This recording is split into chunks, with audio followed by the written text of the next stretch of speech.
tell you the other thing that's stupid. Yeah. Not releasing this. Oh, yeah. What's happening? Oh, I was so excited about this. You were?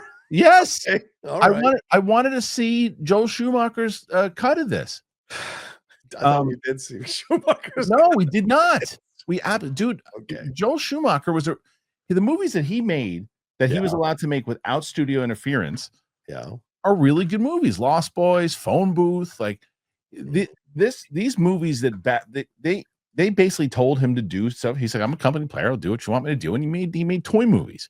A planned screening of the Schumacher cut of 1995's Batman for this coming Thursday has been canceled.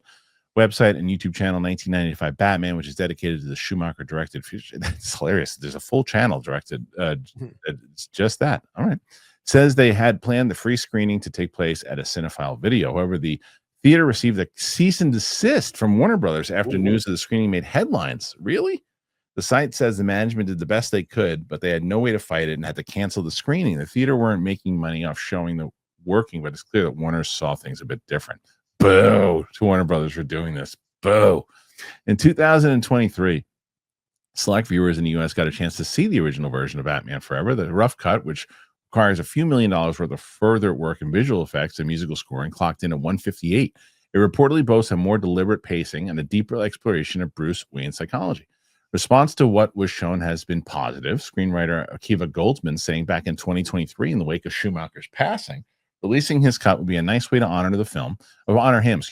I think he would have appreciated that. Warner has made no indications of plans to finish and release the director's cut of the film. You and I seem to be on a very different page about this. Yeah. It's like, come on. First of all, why are you doing this to the theater? They're Warner Brothers. They're lame. That's so lame. Yeah. That is the definition of shit studio stuff. Who cares if you're showing the Joel Schumacher cut to a bunch of people? Cease and desist. Eat my balls. That is so lame. That is so lame what they did there. Look, I get it from a certain point of view, and if I can present it, it's that I'm always excited to talk about trade coffee. Coffee's not just a drink. Honestly, it's like a ritual. It's a lifeline. It's the bridge between when you're half asleep and you're ready to just conquer the day. I know it is for me. And if it is that essential, why do you want to settle for anything less than extraordinary? That's where trade comes in. I love trade so much. It is part of my routine every morning. It is the #1 U.S. coffee destination. It brings you fresh coffee from over 50 of the country's top roasters. Trade's prices are on par with grocery store brands, but the quality, though, it's for me, it's next level. Plus, you are supporting local roasters. It really is a win-win. And if you're headed out on summer vacation with Trade subscription flexibility, you can pause it, you can shift delivery when you're away, and resume when you're home, ensuring that you're going to get the coffee. I swear by Trade Coffee, guys. You know I do. If you've been watching my show long enough, you know that I can't shut up about Trade Coffee. I love them. I love the different qualities. I love the quantity. I love the taste. I love the smell of it. I love Trade Coffee. Right now, Trade is exclusively offering our listeners 50% off your 1-month trial at drinktrade.com/Christian. That is a deal. That is drinktrade, TRADE.com/Christian. Get 50% off for your 1-month trial. drinktrade.com/Christian.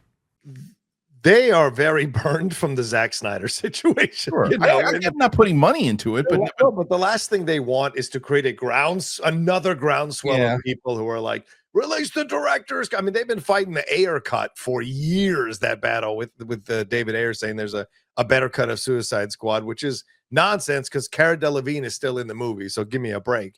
And then you look at this whole situation of Batman. I get it. You want to look, that movie you go back and watch it. It's not a good movie anymore. It's dated. I don't know what your nostalgia is on it, but it's not a good movie.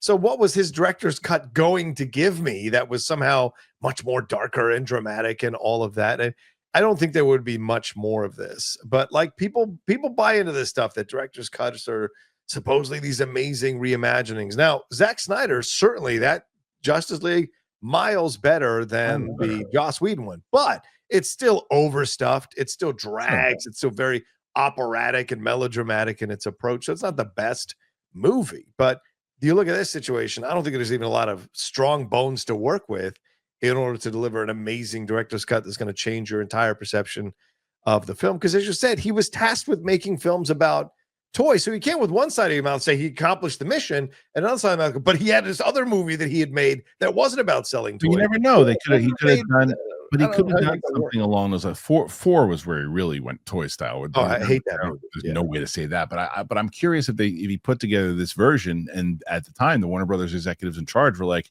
yeah, you can cut this out. We want to make it much shorter. Do this, do that, do this, do that. Take out like key elements. And he says, because there are scenes sometimes you cut certain things out. You go, that doesn't even make sense how that plays or that. So I would be curious just to see it. Like I said, first to counter what you said, I do understand them going, hey, wait a minute. I don't want to do another whole thing here where there's this whole movement on the Zack Snyder stuff. The Joel Schumacher cut is not going to get the same kind of no, you're right. That the Zack Snyder thing is going to get, because it's still Zack Snyder is still relevant to that especially at the time with DCU and trying to carry it out. Just Joel Schumacher, it's more so just honoring the man's legacy. Like if he had a different version of this, I'd be curious to see it. I think this is really lame on the part of Warner Brothers. I don't disagree. I don't think that they have to put money behind it, and I think they could say, listen, you want to see this movie without unfinished graphics and unfinished music? Yeah, be our guest. There's a screening that they're going to have. Sure, they want to run their screenings. Have a blast. Yeah. But we're not putting any money into this. It doesn't behoove us to do so. But a cease and desist for people that want to see it, pretty lame. I don't disagree with you on that end for sure. Because as you said, there's not a lot of Joel bros who are here going to make a big deal. But I think they're just so burnt by what happened. They don't want to even open the door to this kind of stuff. But it's bad PR to really come off as the angry bigwigs who want to stomp on the little guy in a studio, in a screening that meant nothing. Yeah, and a screening of it by a YouTube channel that's putting it on for people who love the movie. Yeah, that's really that's like V for Vendetta stuff. Yeah, it's bad. But maybe they want to do it themselves, so maybe that's why they did it. I don't know. No chance. They got to figure out. They don't even know who they don't even know what Batman they're putting out. That's true. They don't even know what Batman they're putting out. They're still waiting to see. What do you guys think? Put your thoughts in there. Do you think that this is what they should have done? They should have done a cease and desist, or do you think they know they're being lame? Do you think we'll ever see the cut, or do you just simply not care?